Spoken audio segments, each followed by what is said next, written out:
Hello marraine, si tu regardes cette vidéo, c'est sûrement que t'as déjà eu très honte de ce que tu ressentais, qu'on a souvent dit que t'étais trop sensible, trop émotionnelle, trop insécure, trop jalouse. On t'a fait sentir comme si t'étais trop instable. Dans cette vidéo, je vais te dire pourquoi c'est un des plus gros mensonges qu'on t'a vendu.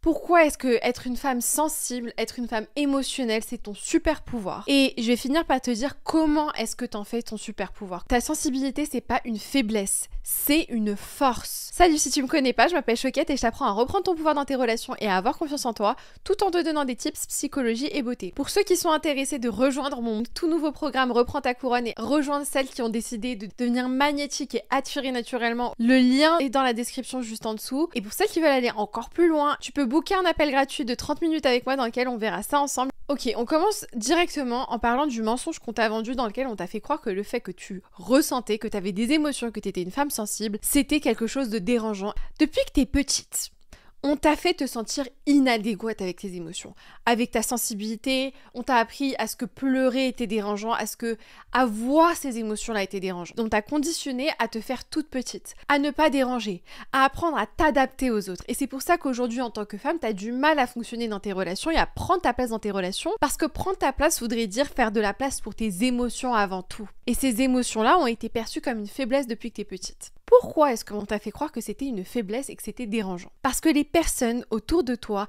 n'avaient pas la capacité de faire face à leurs propres émotions. Je t'explique. Quand tu as grandi avec des parents émotionnellement indisponibles, émotionnellement immatures, ce qu'ils vont faire, c'est que, en général, comme c'est des personnes qui ont énormément de mal à se mettre face à eux-mêmes, énormément de mal à se mettre face à leur fragilité et leur faiblesse, ce qu'ils vont faire, c'est qu'ils vont rejeter tout ce qui touche de leur limitation, de leur manque et de la fragilité chez les autres. Parce que ça voudrait dire se mettre face à eux-mêmes. Et ce qui se passe, c'est que quand toi, tu réagis émotionnellement, quand tu pleures, quand tu as de la colère, de la tristesse, du dégoût, peu importe, tu forces les autres à se mettre face à eux-mêmes. Et ça, les autres ne veulent pas le faire. Tout le monde n'a pas la capacité et la force de se mettre face à soi-même. Donc, au lieu de se poser la question pourquoi est-ce que cette personne réagit comme ça? Qu'est-ce qui l'a amené à agir comme ça? Ce qu'elles vont faire, c'est qu'elles vont te pointer du doigt. Et ça, depuis que t'es petite. Depuis que t'es petite, ils font ça. Tu vas ressentir un truc, tu vas pleurer, tu vas réagir et ils vont te faire croire à la réalité dans laquelle c'est pas normal, c'est pas ok, c'est dérangeant, c'est pas beau, il faut s'en débarrasser, il faut le guérir, il faut l'enlever. C'est pas que toi t'es trop émotionnel, c'est que eux-mêmes sont inconfortables face à la réalité de tes émotions. Parce que ça leur demanderait de montrer de la maturité émotionnelle, de la disponibilité émotionnelle, de se mettre face à eux-mêmes, de faire un espace safe pour toi, de faire un espace accueillant pour toi. Donc au lieu de faire ça, qu'est-ce qu'ils font? Ils te dépeignent comme quelqu'un de trop sensible, de trop On la connaît l'histoire. On la connaît l'histoire. Le truc, c'est que toi, t'as commencé à y croire. Pourquoi? Parce que quand t'es petite, les premiers signes d'émotionnalité en tant que femme, ils commencent à monter, ok? Tu commences à montrer que t'as des émotions. Moi, quand j'étais petite, on m'a fait croire à cette propagande selon laquelle j'étais trop émotionnelle, trop sensible, que je réagissais trop. Et en fait, ce que j'ai commencé à faire, c'est que je me retenais, et j'explosais. Et un truc, c'est que quand j'étais adolescente, la plus grosse émotion qui me tenait, c'était la colère. Parce que cette colère, elle venait me visiter. Pourquoi? Parce que j'étais extrêmement inconfortable dans la place qu'on me donnait. Je ressentais une colère profonde face à la place qu'on me donnait, parce que cette place-là n'était pas adéquate à qui j'étais profondément. On me pointait du doigt et on me faisait me sentir extrêmement sensible, inadéquate, que j'étais trop réactive. Au lieu de faire un espace safe pour moi, au lieu de se poser la question, ok, pourquoi est-ce qu'elle réagit comme ça? Pourquoi est-ce qu'elle se sent comme ça? Comment est-ce que je peux show up différemment? Non! Le problème venait du fait que j'ai des émotions. Mais ces émotions-là n'étaient pas un problème en réalité. Elles étaient le signe d'un inconfort que je ressentais. Elles étaient le signe de quelque chose qui n'était pas aligné à moi. La colère, elle te dit, il y a un truc qui se passe ici qui n'est pas ok pour moi, que je n'ai pas à accepter. Le dégoût, par exemple, aussi, il vient te visiter. Pourquoi? Parce que il y a quelque chose auquel tu fais face qui n'est pas aligné à tes valeurs. Et tout ça, en fait, ce sont des visiteurs qui ont leur place. Mais le problème, c'est que quand toi, tu réagis, quand quelqu'un réagit en face de toi, ça te met face à toi-même, ça te met face à tes manques, ça te met face à tes limitations. Et tout le monde n'a pas la capacité de faire ça. Très rares sont les personnes qui peuvent le faire. Donc, qu'est-ce qui est plus facile à faire? Ah, mais t'es trop sensible, t'es trop émotionnelle. Marraine, tu n'es pas trop. T'es pas trop réactive, t'as jamais été trop émotionnelle. T'as juste été émotionnel. Surtout qu'en plus de ça, t'es une femme. Être une femme, ça veut dire que t'es emotionally wired. Tu es connecté profondément, instinctivement à tes émotions. Et ça, c'est développemental. C'est développemental. Les hommes ont une meilleure capacité à rationaliser. Pourquoi ? Parce que leur corps fonctionne de cette manière. Leur corps est composé de cette manière. Ils produisent de la testostérone, peu importe. Ils ont des procédés différents dans leur corps. Nous, on a des procédés différents aussi. Notre corps, il donne la vie. Donc, ça veut dire quoi ? Ça veut dire qu'instinctivement, on doit protéger notre bébé. Donc, ça veut dire quoi ? Ça veut dire que notre corps, il doit être fait pour protéger notre bébé. Donc, qu'est-ce qui va se passer ? C'est qu'on va être très, très, très sensible à nos émotions parce que nos émotions viennent nous donner des indicateurs. Et ces indicateurs-là, ils viennent te dire où est-ce qu'est le danger émotionnel. Tout ça pour te dire, ces émotions-là n'ont jamais été un problème. Elles ont en réalité été un atout. Toute ta vie, elles ont été un atout, ces émotions. Elles ont été là pour te dire, hey, t'es une femme, t'es pas trop sensible. T'es sensible et c'est merveilleux parce que ça montre que t'es une putain de femme. En fait, tes émotions, elles se manifestent fortement dans toi, dans ton cœur, dans ton corps. Pourquoi ? Parce que tu es profonde. Les gens qui n'ont aucune profondeur, ils ne ressentent rien. Ils sont tout le temps joyeux. Tu vois, les gens qui sont tout le temps joyeux, ils ont l'air tellement bêtes. Pourquoi ? Parce qu'ils n'ont pas de profondeur. Ils prennent la vie comme ça va, et très bien leur face, et c'est très bien pour eux. Mais toi, tu ressens profondément parce que tu as de la profondeur, tu as de la complexité, de la nuance, et tout le monde n'est pas fait pour pouvoir être adéquate à ta nuance, à ta complexité, à ta profondeur. Pourquoi ? Parce que dans cette profondeur, il y a un miroir auquel tout le monde ne peut pas faire face. En fait, les gens te font croire que c'est toi le problème. Ils te font croire que tes émotions et ta sensibilité est trop, alors qu'en réalité, c'est trop pour eux. C'est juste qu'ils sont super inconfortables avec tes émotions. Mais ça leur appartient. Le problème, c'est pas que tu ressens, c'est que tu ressens face à des personnes qui sont inconfortables face au ressenti. Pourquoi est-ce que ta sensibilité, c'est en réalité un super pouvoir ? Tes émotions, c'est ce qui va te donner le pouvoir d'être une alchimiste, d'être créatrice, de transformer, de l'idée, de créer. Ça, c'est ton pouvoir. Parce que tes émotions viennent te visiter pour te donner des indicateurs. Où est-ce que tu dois être ? C'est ton intuition. Ton intuition s'exprime à travers tes émotions. Où est-ce que tu dois être ? Ton anxiété, elle vient te dire, il y a un truc qui me dérange. Ta peur, elle vient te dire, il y a un danger. Ça, c'est des indicateurs. Et ton corps, il a été prédisposé à ça. Il n'y a rien à rejeter. Il y a tout à embrasser. Il y a tout à apprécier là-dedans.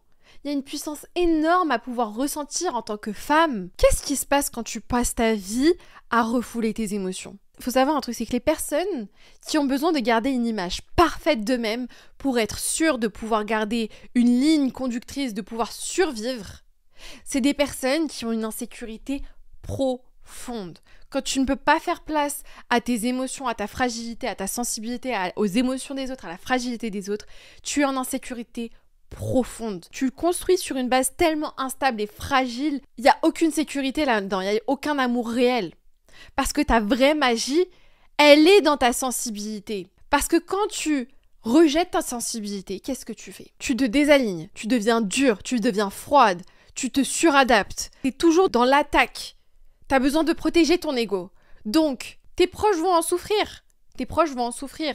Quand t'es pas quelqu'un qui peut faire la place pour les émotions de l'autre, quand t'es pas quelqu'un qui peut se remettre en question, ça, tu peux pas créer de relations durables là-dedans. Tu peux pas créer de relations dans lesquelles les autres s'épanouissent autour de toi. Tu peux créer des relations dans lesquelles les gens vont survivre autour de toi, vont se sentir constamment en danger autour de toi. Et c'est pas ce que t'es.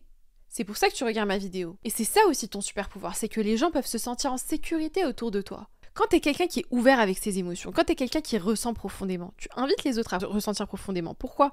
Parce que tu peux leur donner cet espace. Tu peux faire de la place pour leur fragilité. Est-ce qu'il y a quelque chose de plus fort que ça ? Est-ce qu'il y a quelque chose de plus puissant en tant que femme que ça ? Parce que t'aies envie d'avoir des enfants ou pas, tu sais ce que c'est que la surpuissance de pouvoir être sécure pour quelqu'un d'autre ? De pouvoir être cette sécurité maternelle qui fait la place pour tes limitations, tes fragilités, ton inconfort ? C'est énorme. C'est énorme, ça te donne accès à une part de la vie. Tout le monde ne peut pas avoir accès à ça. Tout le monde ne peut pas avoir accès à ça. Et surtout, ça t'autorise à pouvoir écouter tes émotions, savoir. T'es encore plus en lien avec ton intuition. T'attires des choses encore plus profondes. Pas superficielles, profondes. Ce que tu attires à toi, c'est de la profondeur qui fait miroir à ta profondeur. Tu n'attires pas des expériences superficielles qui satisfont ton ego, satisfassent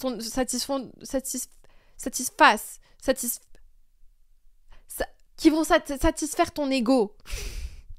Je vais te prendre une phrase que j'ai beaucoup entendue en ce moment quand on parle de discipline et du fait de persévérer. C'est que le courage, c'est pas de le faire quand t'as pas peur. Le courage, c'est de le faire avec la peur. Et je vais t'appliquer ça ici, pour te faire comprendre à quel point c'est un super pouvoir d'avoir des émotions. Le courage, c'est pas de vivre ta vie en n'ayant aucune émotion, en étant toute lisse, en n'ayant aucune limitation, en essayant d'avoir une image parfaite. C'est pas ça de vivre, c'est pas ça d'être femme. Ça, c'est d'être déconnecté de soi. La vraie puissance, en tant que femme, c'est de vivre ta vie, de continuer à vivre ta vie avec tes émotions. De savoir que tu vas tomber, que tu vas ressentir, que tu as des fragilités, que tu peux être fragile, mais cette fragilité ne veut pas dire faiblesse. Cette fragilité, en réalité, veut dire puissance. Parce que tu fais, tu vis, tu expérimentes, tu continues avec tes émotions, avec ta sensibilité, avec ta fragilité. Tu continues, tu continues. Ça, c'est la puissance. Ça, c'est la puissance. Cette idée de devoir être parfaite, de n'avoir aucune limitation, de ne jamais rien ressentir, de ne jamais avoir d'insécurité, de toujours tout faire parfaitement, c'est un mensonge, c'est une propagande et c'est de la faiblesse. Je suis désolée de le dire. La vraie force, c'est celle qui se loge dans le fait d'expérimenter ta vie en tant que femme, de continuer. Tu continues, tu ressens, tu continues. C'est ça la force, c'est ça la puissance. Et tout le monde ne pourra pas célébrer ta puissance. Pourquoi ? Parce que célébrer ta puissance, c'est faire face à leurs limitations, encore une fois. Faire de la place pour tes émotions, c'est faire face à leurs limitations. On t'a gaslighté toute ta vie à croire que t'étais trop sensible. T'es pas trop sensible. Ils ne sont juste pas assez confortables avec tes émotions. Ils sont juste pas assez confortables avec tes émotions. Pourquoi ? Parce qu'ils sont pas confortables avec leurs émotions. Ils sont pas confortables avec leurs émotions. Donc qu'est-ce qu'ils vont faire ? Ils vont te pointer du doigt. Parce que quand tu pointes du doigt les autres, tu peux rien prendre comme responsabilité. Tout est de la faute de l'autre. T'as pas à te faire face à toi-même. T'as pas à te poser de questions. Tout simplement. Regarde, si je viens et je te dis, ce film était incroyable. J'ai adoré. Et si je viens et je te dis, ce film il était bien, mais par contre j'ai trouvé que l'étalonnage c'était pas ouf, que je sais pas, le jeu d'acteur il était moyen. Alors je trouve que le choix du script il a été... Quand tu m'entends parler comme ça, tu dis ah cette personne elle est experte, elle sait de quoi elle parle. Elle sait de quoi elle parle.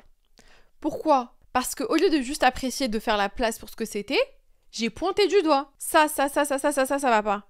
Ça m'a mis dans quelle position ? Position de pouvoir. Position supérieure. Je sais mieux que la personne qui dit j'aime bien ça. Si je pointe du doigt, je me positionne en tant qu'experte. Je sais. Donc, j'ai pas à me mettre face à moi-même. J'ai pas à me dire pourquoi est-ce que j'ai pas aimé l'étalonnage ? Pourquoi est-ce que le jeu d'acteur m'a dérangé ? Est-ce que l'actrice joue vraiment mal ou est-ce qu'il y a quelque chose qui ne va pas juste à moi, auquel j'arrive pas à faire face dans le film, qui me crée de l'inconfort ? Être une femme sensible, c'est être une femme qui expérimente vraiment la vie. Ça, c'est une force énergétique, magnétique qui va te permettre d'accéder à un niveau de vie différent de ce que tu connais jusque-là. Quand tu assumes tes émotions, quand tu arrives à arriver avec tes émotions et dire en fait, j'en ai rien à foutre, deal with it, je ressens ce que je ressens, là, t'es magnétique. Là, tu deviens une vraie femme. Alors, je vais te parler maintenant de comment est-ce que moi, j'ai réussi à surpasser ça. On m'a passé ma vie à me dire T'inquiète, t'es trop sensible, t'es trop émotionnelle. On m'a passé ma vie à me dire ça. Comment est-ce que j'ai commencé à me dire en fait, j'en ai rien à foutre. J'en ai rien à foutre. Je vais exposer mes émotions autant qu'elles ont besoin d'être exposées. Mes émotions, elles dérangent pas. C'est pas un poids, mes émotions. Elles sont là pour une raison. Et si c'est mes personnes, si c'est mes gens à moi, ils vont pouvoir faire de la place pour. Si c'est pas mes gens, ils vont me faire me sentir honteuse, moins que parce que je ressens, parce que je suis sensible, parce que j'ai mes moments. Ma dernière rupture, ça a été une rupture extrêmement douloureuse. J'en ai parlé dans plusieurs de mes vidéos, j'en reparle ici. Mais ça a été un moment qui a été incroyable pour moi parce que j'ai vu à quel point j'avais des potes incroyables. Mais vraiment des potes. Et en fait, je me suis rendu compte à ce moment-là, il y a des gens qui pourront jamais faire face à ta sensibilité. Il y a des gens qui pourront jamais faire face à ta sensibilité et c'est ok. Mais mes gens à moi, les gens avec qui je marche, c'est des gens qui vont toujours faire de la place pour ça. Quand j'ai vécu cette rupture, je suis tombée. Il y a cette version de moi extrêmement mopie, extrêmement sensible, extrêmement fragile qui est ressortie. Et j'étais plus du tout moi-même. Et en fait, sur le moment, je me suis dit, je vais pas faire comme dans le passé où j'ai commencé à m'auto-blâmer de ressentir ce que je ressentais. Où en fait, je dois gérer non seulement la douleur de la rupture, mais en plus la douleur de devoir gérer la honte associée au fait que je sois dans la sensibilité de ce que je ressens. J'ai dit non, on va pas faire ça. On va ressentir. cette version de nous fragile, désorientée, à terre, elle va ressortir. Et mes gens à moi, ils vont devoir deal with it. Et mes gens à moi, ils vont pouvoir faire de la place pour. Pourquoi? Parce que si demain, quelqu'un m'appelle que j'aime, je ferai de la place pour. On reste 2 heures au téléphone, 50 fois que tu me redises la même chose, 50 fois que tu te plaignes, 50 fois que tu pleures, je suis là, je t'écoute, je bouge pas. Aucun jugement. Mes gens à moi, ils auront aucun jugement. Mes gens à moi, ils feront la place pour. Et je peux te dire que cette version de moi, elle est ressortie et j'ai laissé aucune honte transparaître, m'attaquer. Je me suis pas auto-blâmée de ressentir ça. Et les gens qui m'ont fait me sentir inconfortable, je l'ai vu comme c'était le reflet de leur propre inconfort, de leur propre limitation, de leurs propres insécurités. Et j'ai été qui je suis réellement dans ce moment-là et ce que j'ai besoin de traverser dans ce moment-là. Et je peux te dire que l'univers m'a montré à quel point j'avais des potes incroyables. Des gens qui sont restés avec moi quand j'étais en train de me séparer, qui m'ont pas lâché d'une semelle, qui m'ont tenu dans leurs bras quand j'étais en train de pleurer de toutes mes forces, qui ont décroché le téléphone 50 fois pendant que je pleurais comme une enfant, qui m'ont dit tout ce qu'ils avaient besoin de me dire, qui m'ont laissé juste être. Il y a aucun prix là-dessus. C'est là où tu vois qui sont les gens qui ont réellement un amour pour eux et un amour pour toi. Moi, j'ai fait ce switch où je suis arrivée à me dire, ok, il y aura pas de honte dans ce que je ressens aujourd'hui. Quand j'ai commencé à m'éduquer sur ça, quand j'ai commencé à prendre un regard intérieur et j'ai commencé à changer mon regard. J'ai arrêté de me regarder avec les yeux de ceux qui m'ont toujours fait me sentir inadéquate et j'ai commencé à me regarder avec les yeux de Choquette. Choquette envers Choquette et Choquette envers la petite Choquette. Et j'ai commencé à me poser la question, ok, qu'est-ce que la petite Choquette elle est en train de me dire là? Quand j'ai commencé à l'écouter, je me suis rendu compte, putain mais tout ce qu'elle me dit, tout ce qu'elle m'exprime à travers mes émotions, c'est logique. C'est adéquat. Si c'était mon ami qui m'appelait là, c'était mon ami là qui traversait ça et qui m'appelait et qui était dans tous ces états, qu'est-ce que je ferais? Je lui ferais de l'espace. Pourquoi? Parce que c'est ok. Tu vis une rupture traumatique, tu vas te sentir mal, tu vas te sentir comme de la merde, tu vas pleurer, tu vas être désemparé. Pourquoi est-ce que moi je fais pas la place pour ça? Comme je fais pas cette place pour moi, je le mérite tout autant. Donc arrête de t'excuser d'être toi. Arrête de t'excuser d'être toi. J'ai arrêté de m'excuser d'être moi. Je suis une femme, je suis sensible. Je m'attache fort, j'ai mal fort. C'est pas un défaut, c'est pas un handicap et c'est pas un problème. C'est j'expérimente la vie. J'expérimente la vie. C'est tout. Qu'est-ce que je vais me cacher derrière? Non, moi je ne ressens rien. Pour faire quoi? Pour dire quoi? À qui? À des gens qui n'ont jamais cherché à me voir réellement profondément dans qui je suis? Donc moi je vais faire ça à moi. C'est ça mon rôle aujourd'hui. Non.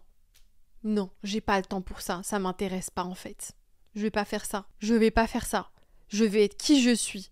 Sensible, émotionnel. Ça te plaît? Très bien. Ça te plaît pas? Bye! T'as pas accès à moi. C'est tout. C'est tout. Point barre. Deuxième chose, c'est entoure-toi de personnes émotionnellement matures. Des gens émotionnellement matures, c'est quoi? C'est des gens qui peuvent faire face à ta sensibilité. Qui peuvent t'écouter, te voir, te comprendre, chercher à te comprendre. Et c'est pas parce que t'es sensible et émotionnelle et que c'est toi qui réagis que t'es parfaite.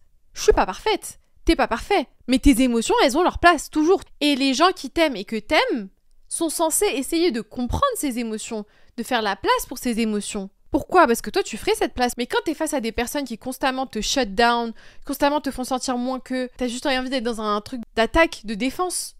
C'est pas une relation saine, ça. Tu peux pas être dans un truc où tu accueilles leurs émotions parce que eux-mêmes n'accueillent jamais tes émotions et te jugent constamment pour tous tes moindres faits et gestes. Comment est-ce que tu veux être dans un truc de tu fais de la place pour leurs émotions? Bizarrement, quand t'es face à des gens qui ont la même maturité émotionnelle que toi, la même ouverture émotionnelle que toi, bizarrement, t'agis pas comme ça. Bizarrement, tu deviens une meilleure version de toi. Tu ressens la femme affirmée et réelle que t'es. Bizarrement. Mais quand t'es face à des personnes qui ont passé leur temps à ne pas te voir, te comprendre, qui t'ont toujours pointé du doigt parce que tu ressentais, bizarrement, c'est cette version de toi fragile, insécure, qui a tout le temps besoin de se justifier, de se défendre, d'attaquer, de ne jamais admettre ses torts, qui ressort. Bah pourquoi? Parce que l'environnement dans lequel t'es en train d'évoluer, je suis désolée de te le dire, mais il te rend malade. Donc sors de cet environnement, protège-toi. T'as pas à rester dans des endroits qui te font te sentir constamment comme de la merde. Excuse-moi de le dire. Mais si tu te sens comme de la merde, ma beauté, t'es pas dans le bon endroit. Sors, peu importe les conséquences. Ton enfant intérieur mérite mieux que ça. Tu mérites mieux que ça. Les gens émotionnellement matures, tu vas voir la version de toi qui va ressortir. Parce que toi, t'es prête à faire ce travail. T'as aucune difficulté. De toute manière, tout se tourne en tribunal de ce que toi, tu fais de mal. Donc, savoir que c'est toi la fautive, ça, t'as aucune difficulté à le faire. T'as passé ta vie à t'excuser d'être ce que tu es. Mais quand il est question de leur demander de reconnaître eux leurs torts, De faire la place pour tes émotions, ta réalité, tes souffrances, là c'est compliqué. T'en demandes trop. C'est ta réalité, c'est tes interprétations, c'est ta sensibilité, c'est tes insécurités, c'est ta jalousie. Ah bon? On n'est pas deux dans une relation. Tu ne seras jamais adéquate pour des personnes qui sont prêtes à faire de la place pour ton cœur et ta complexité et ta profondeur. Exprime-toi. Par pitié, ma beauté, exprime-toi. Exprime-toi.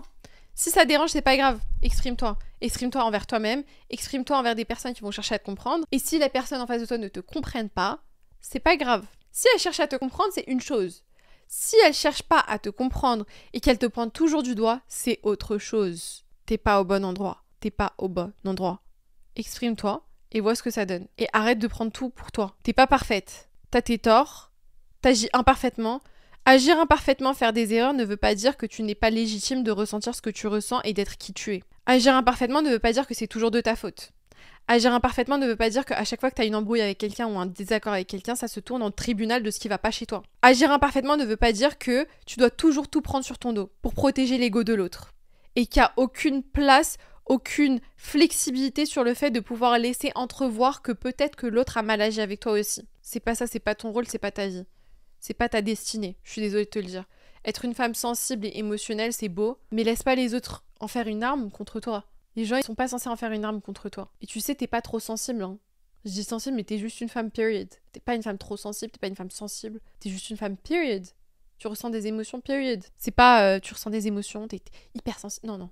Oublie cette idée, oublie ces étiquettes. T'es juste un humain qui expérimente la vie, fortement, intensément. Et t'es humaine, et c'est beau. Et les personnes qui cherchent à te comprendre vont le voir, vont célébrer ça avec toi, vont faire de la place pour. J'ai des amies à moi, je leur dis 2 mots, elles comprennent toutes mes émotions, elles m'écoutent pendant des heures parler, elles me font jamais me sentir inadéquate, honteuse de ressentir ce que je ressens. Pourquoi ? Parce que c'est des personnes qui adressent leurs émotions et leurs limitations. Sois douce avec toi-même, lâche cette honte elle ne t'appartient pas. Cette honte, elle ne t'appartient pas. Tes émotions, elles ont leur place, elles auront toujours leur place face aux bonnes personnes. Et elles devraient avoir leur place avec toi. N'aie pas honte. Même si t'es fragile, fragilisée, sensible, que tu pleures tout... C'est pas grave. Lâche cette honte. Et tu sais quoi, cette honte, elle va t'enlever du poids de cette sensibilité. Parce que tu rentres dans de l'hypersensibilité à partir du moment, hypersensibilité entre guillemets, tu rentres dans ça à partir du moment où tu t'écroules sous la honte de ce que tu ressens. Quand tu comprends que ce que tu ressens c'est ok et c'est valide et que t'as pas besoin de te justifier de ce que tu ressens, là, tu ressens aussi de manière plus digeste. Tu crois que tu dois te blinder, te défendre, te justifier pour survivre. T'as pas été créé pour survivre, t'as été créé pour vivre. T'as été créé pour ressentir, pour rayonner. Ici, t'es là pour rayonner, pour être qui tu es. Donc arrête de croire que tu dois être moins pour être aimée, ou que tu dois être plus adéquate pour être aimée. T'es née pour être entière, toi-même. Et s'il y a des espaces dans lesquels on fait pas de place pour tes émotions, eh ben, retire-toi de ces espaces. Protège-toi, protège ton cœur. Apprends à t'aimer assez pour retirer ta présence dans les endroits où elle n'est pas célébrée. Tes émotions sont pas de trop, elles sont justes. Tu vas y arriver, ma reine. Si t'as aimé cette vidéo, n'hésite pas à liker, commenter, t'abonner, activer la petite cloche. N'hésite pas à t'abonner à mes réseaux sociaux @choquegaderi où je poste des vidéos court format. N'hésite pas aussi à regarder mon Stand Store qui est dans la description et à booker un appel avec moi pour aller plus en profondeur en one-to-one. Et je te retrouve dans la prochaine vidéo. Salut!